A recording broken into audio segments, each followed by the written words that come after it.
Hey, students of period one, how are you? I miss you so much. It really stinks not starting my day with you guys. I love our conversations and talks we used to have, and now it's just me and this guy. He doesn't really say too much. All right, so we're going to have a quick book chat about Siddhartha. And also, I want to let you guys know that I need you to make sure that you have Flipgrid downloaded because I need you to do a Flipgrid on your first book that you read for independent reading. I will finish my Flipgrid tonight for Dear Evan Hansen, and I will post it for you as an example.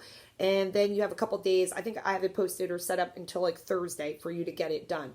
But you're going to book chat with me on your first book that you read. Hopefully you are continuing on with your second book of independent reading and filling out your independent reading log. Okay, don't forget about those.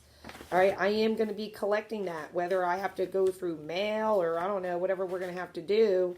But I'll get them back from you. But remember, we have this whole packet. And this is for your independent reading log. And on here, you are to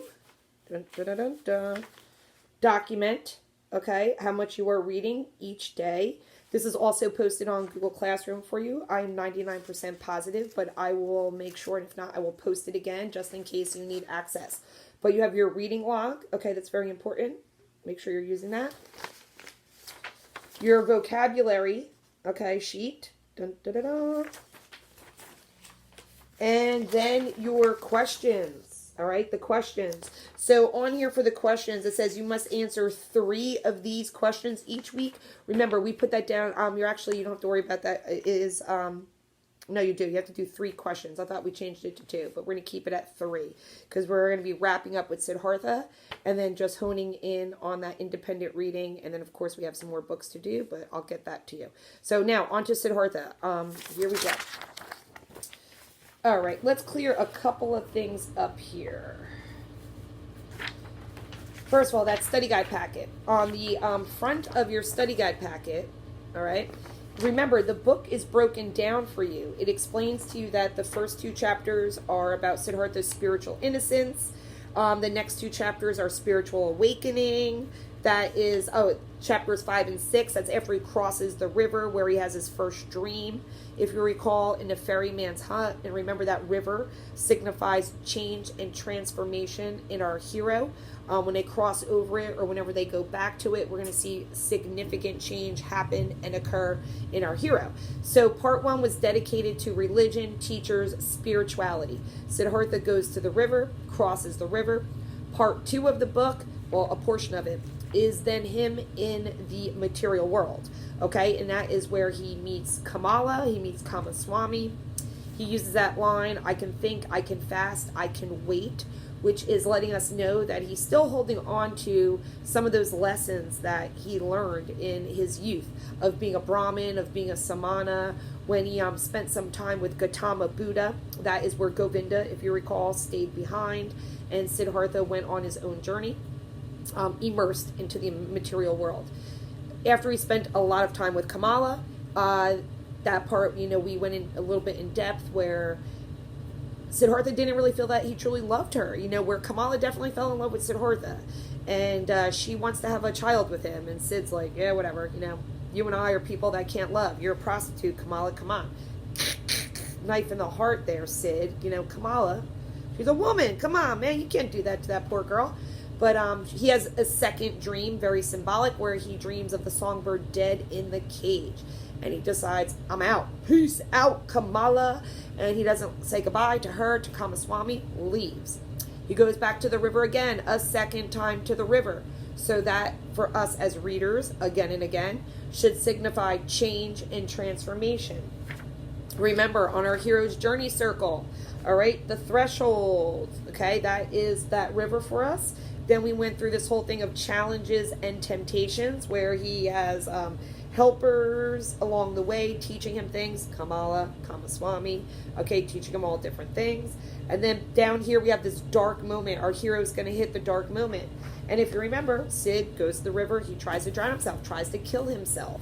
All of us on our hero's journeys hit these dark moments. Right now we're like quarantined. How's that feel? Bleh, dark moment, dark moment. But at least the sun's shining today. Much better than yesterday. But, we got to figure out how to get through these bumps. What's going to help us get over these obstacles in life. And what helps Siddhartha? The holy Om. Om. All right, and if you recall, that is his spirituality. That was his religion. So although he abandoned that stuff years ago and spent many years immersed in this material world of challenges and temptations, that's where he was having sex, he was drinking, he's gambling, pretty much what people do every day of their lives. But he's like, I can't do this. And what saved him? Spirituality. Oh, look at him. Look at the peace on his face. Look at that enlightenment, right? He pulls himself out of the darkness of that river and he's sleeping on the riverbank. The guy's just almost tried to kill himself. So he's like exhausted mentally, physically. Wakes up, sees Govinda, okay? That is a very significant part of the novel. We as readers can see the parallel of the different lives that these two gentlemen have taken. Govinda stayed with Gautama, lived a very structured, disciplined life of a Buddhist monk. Siddhartha did not, okay? But Siddhartha also learned a great deal about himself. And that is where that quote comes in, that knowledge can be communicated, but wisdom must be gained through experience. So Siddhartha's like, I was never going to really learn about life, whether he was stubborn, whether he was ignorant, or whatever, until he went out and did it himself. Okay? Thankfully, he realized that that type of life that he was living was not good for him, and spirituality saved him once again. He decides to stay by the river. Again, look at this on our hero's journey chart. What's it say right there? Transformation, because now we're on the upswing. So Siddhartha is going to change again. And what we're learning is he decides to stay by the river. And we now learn the name of the ferryman, who way back when he had his first dream in the hut. His name is Vasudeva. And on page 71 of the novel, it says, Vasudeva says to him, I thank you, said Siddhartha. I thank you and accept. And I also thank you for this, Vasudeva, for listening to me so well. These people are rare who know how to listen, and I did not meet a single one who knew it as well as you did. I will also learn in this respect from you.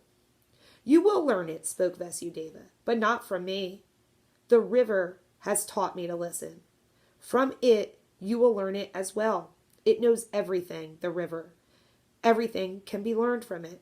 See, you've already learned this from the water too, that it is good to strive downwards, to sink, to seek depth. The rich and elegant Siddhartha is becoming an oarsman's servant. The learned Brahmin Siddhartha becomes a ferryman. This also been told to you by the river. You'll learn that other thing from it as well. Quotes Siddhartha after a long pause, What other thing, Vasudeva? Exactly, Alan. You were wondering, what the heck is this other thing? And that was the question that I asked you guys. What's this other thing that Siddhartha is going to learn from the river? He's going to learn a lot. But let's just think about the river and water. Excuse me. When you look down, okay, at the water, what do you see?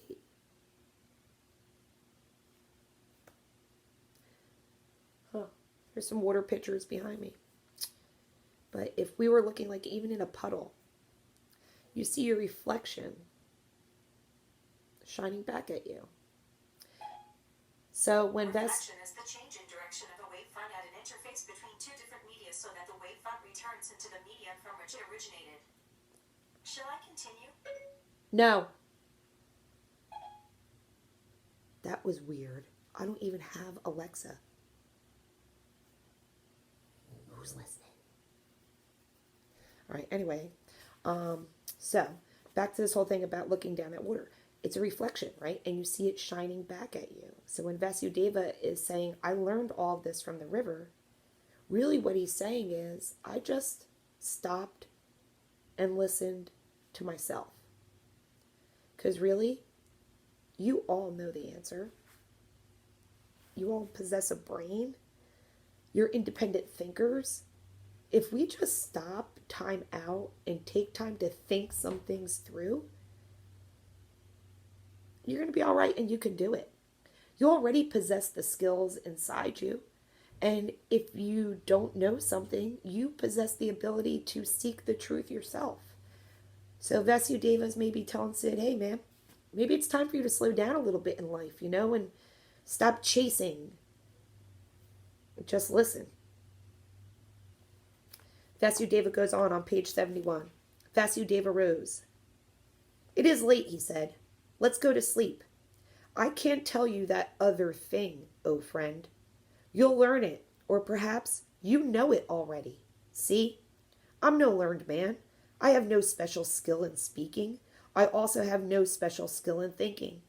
All I'm able to do is to listen and to be godly. I have learned nothing else. If I was able to say and teach it, I might be a wise man. But like this, I am only a ferryman, and it is my task to ferry people across the river. I have transported many, thousands, and to all of them, my river has been nothing but an obstacle on their travels. They travel to seek money and business and for weddings and on pilgrimages, and the river was obstructing their path. And the ferryman's job was to get them quickly across that obstacle. But for some among thousands, a few, 4 or 5, the river has stopped being an obstacle. They have heard its voice, they have listened to it, and the river has become sacred to them, as it has become sacred to me. Let's rest now, Siddhartha. So Siddhartha still is not quite aware of what the other is, but what Vasudeva is trying to make him aware of is that he possesses all the power and skills within him already, just like you do. So be calm, be well, keep reading, keep thinking, and be the best you that you can be, because really, that's all you have in this world. So, on this fine Tuesday, March 24th, period 1, I love you, I miss you, my buddy Siddhartha and I signing out. See you tomorrow. Check in on Google Classroom, please. Love you guys.